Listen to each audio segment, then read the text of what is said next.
नमस्कार। Astro open में आप सबका स्वागत है। दोस्तों, आज हम बात करने वाले हैं एक ऐसे ज्योतिष्य विषय के बारे में जिसका नाम सुनते ही लोग थोड़े डर जाते हैं। जी हाँ दोस्तों, उसका नाम है पंचक। तो ये पंचक होता क्या है दोस्तों? ये आया कहाँ से?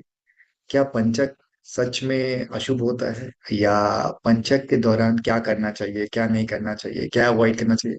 बहुत सारे क्वेश्चंस है दोस्तों, चलिए इसे सिंपल तरीके से समझते हैं। तो दोस्तों, पहला क्वेश्चन है कि पंचक होता क्या है। तो दोस्तों, एस्ट्रोलॉजी में पूरे 27 नक्षत्र होते हैं और चंद्रमा हर नक्षत्र पर लगभग एक दिन रहते हैं। तो दोस्तों, जब चंद्रमा लास्ट के 5 नक्षत्रों में जाते हैं ना, जैसे लास्ट के 5 नक्षत्र मतलब 23rd धनिष्ठा, 24 सतविशा, 25th पूर्व भाद्रपद, 26 उत्तर भाद्रपद एंड 27 रेवती, ये 5 लास्ट के जो नक्षत्र हैं ना दोस्तों, उसको ही हम पंचक बोलते हैं। तो दोस्तों, यही 5 नक्षत्र पंच प्लस नक्षत्रा से मिलकर पंचक नाम रखा गया। पंचक का कॉन्सेप्ट कहाँ से आया दोस्तों, आइए समझते हैं। तो पंचक का जिक्र कई पुराण और ज्योतिष ग्रंथों में मिलता है दोस्तों, जैसे मोहरित चिंतामणि या बृहद संहिता या धर्मा सिंधु और एक निर्णया सिंधु में भी इसका जिक्र किया गया है। तो पुराने ऋषि मुनि प्रकृति और ग्रहों की गति को ऑब्जर्व करते थे। तो उन्होंने नोटिस किया कि कुछ समय ऐसे होते हैं जहाँ थोड़ी जो जीवन थोड़ी सी इनस्टेबिलिटी या कंफ्यूजन या अनएक्सपेक्टेड इवेंट्स ज्यादा होते हैं। उन लोगों ने ये रिसर्च किया। इसलिए दोस्तों, पंचक को एक थोड़े सेंसिटिव पीरियड के तरह देखा जाता है।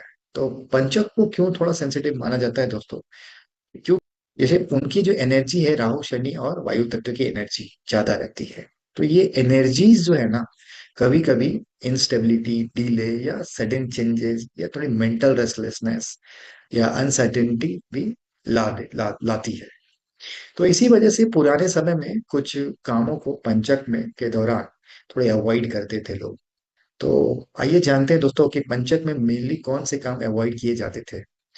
तो दोस्तों, पंचक में घर का छत नहीं बनाया जाता है। जैसे छत ढलाई जो होता है ना, छत घर के छत ढलाई नहीं होते हैं। लकड़ी जमा करके जो जलावन के काम में लाए जाते थे, तो लकड़ी लोग जमा नहीं करते थे उन 5 दिनों में। और दक्षिण दिशा की यात्रा नहीं किया जाता है। और पहले के लोग चारपाई में सोते थे दोस्तों, तो चारपाई को बीनना या चारपाई को खरीदना नहीं करते थे। और भी कुछ शुभ काम थे दोस्तों कि अंतिम संस्कार से कुछ जुड़ी चीजें भी वो नहीं करते थे उन 5 दिनों के दौरान। लेकिन ध्यान रखना है कि बात यह है दोस्तों कि हर पंचक ना बुरा नहीं होता। पंचक में भी प्रकार होते हैं, जैसे रोग पंचक, जो कि हेल्थ रिलेटेड कॉशन हमें दिखाता है। तो दूसरे होते हैं दोस्तों राज पंचक, जो अथॉरिटी या गवर्नमेंट से रिलेटेड कुछ मैटर्स से थोड़े से कॉशन रखने की जरूरत होती है। तो थर्ड वन होता है दोस्तों अग्नि पंचक। तो अग्नि पंचक में फायर रिलेटेड कॉशन लेना की जरूरत होती है। तो फोर्थ है दोस्तों चोर पंचक, इसमें थेफ्ट या लॉस की प्रोबेबिलिटी बढ़ जाती है। और लास्ट है दोस्तों की मृत्यु पंचक, ये इमोशनल या डिफिकल्ट सिचुएशन होता है दोस्तों।